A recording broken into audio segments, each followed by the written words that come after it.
And as well, like you don't have forever to train and yeah, preaching to the choir there. Yeah, I think and that's been something that's been heavily on my mind for a little while. I'm reaching new heights now with my career, but I think retirement is not that far away from me. Okay. Whether or not that's a year, 2 years away. Do you look to the future? Like, what do you plan on doing retiring? Do you plan on being a bit more of a coach, or do you still want to train Muay Thai, just not fight, or be more of a mentor? Do you want to stick in the sport a little bit, or? Yeah, so I've got this great opportunity to go over to South Australia in a fortnight to deliver to deliver a seminar. So that's going to be my second seminar. I did one for a charity seminar not too long ago. I did that with a team of people. Okay. So this one will be solo. So I'll see how that goes. That's cool. Yeah. Daunting. Yeah. It's pretty cool. Like I get to go over to a different state and they're bringing me over to do this. What gym is that?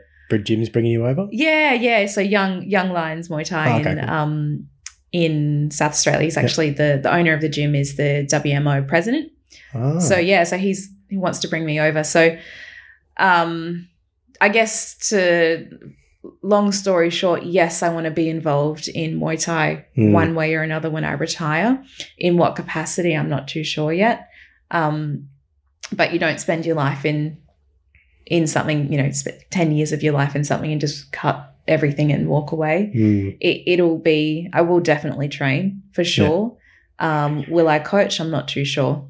Will I do things beyond that? I'm not too sure yet. What are your plans for the seminar? Are you taking a training session? Yeah. You're kind of sitting down and showing them new techniques?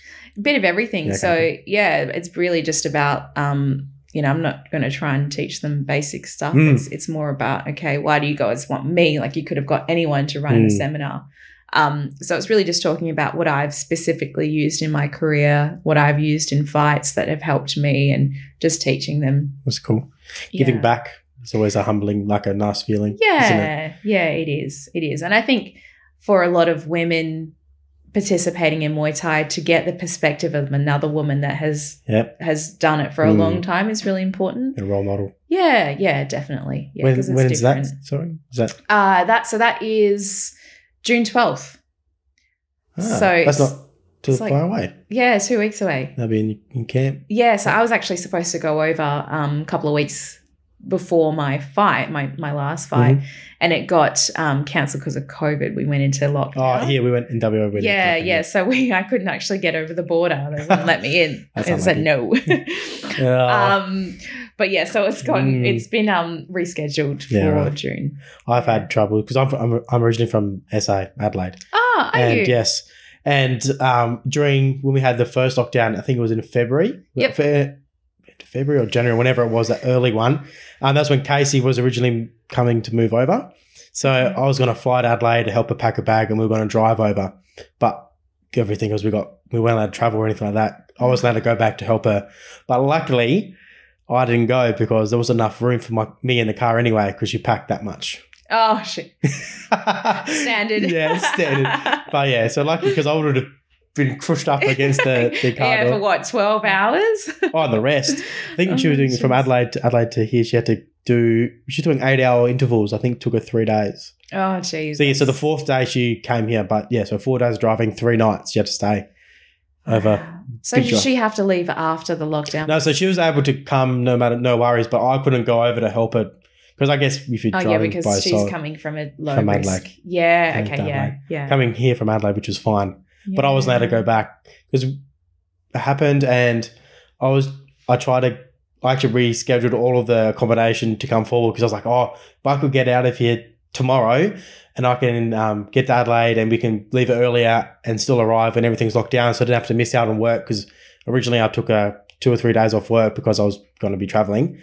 But then because work was shut for a week, 7 days, I was like, I'll be right. I can reschedule all of our accommodation earlier. I can book an earlier flight because at that stage borders weren't shut. It was just kind of wait and see how it goes.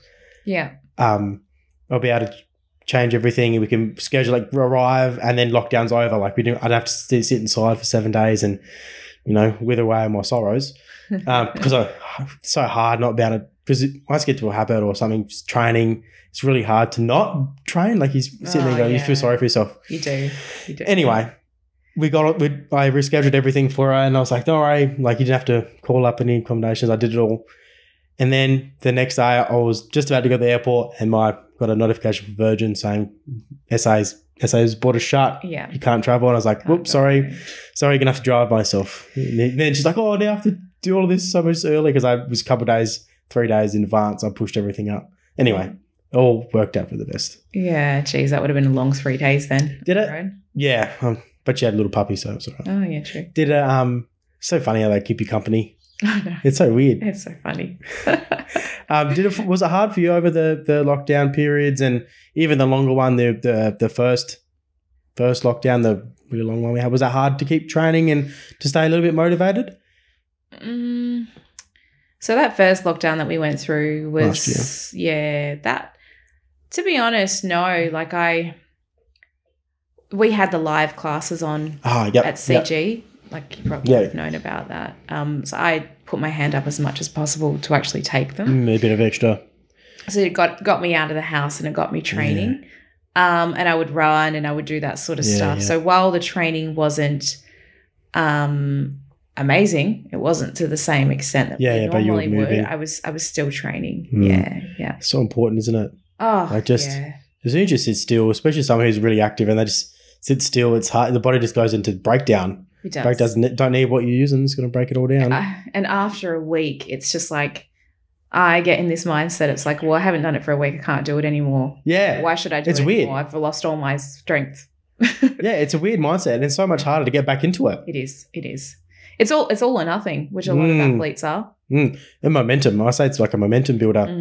It's hard to, once you've had wildlife, I just kind of get to a mind frame of building momentum. It's just one day and then it's another day. And then once I've gathered enough momentum and then I don't want to break it. So then that's a kind of bit of a driver for the first 3 to 4 weeks because it's hard to form a habit, but easier to break one. Oh, so once you break the habit, it's harder to get it back. And then the 3-week mark is when you kind of want to break it again. And it's like, no, you've been to sleep on time. Like you've had a good recovery.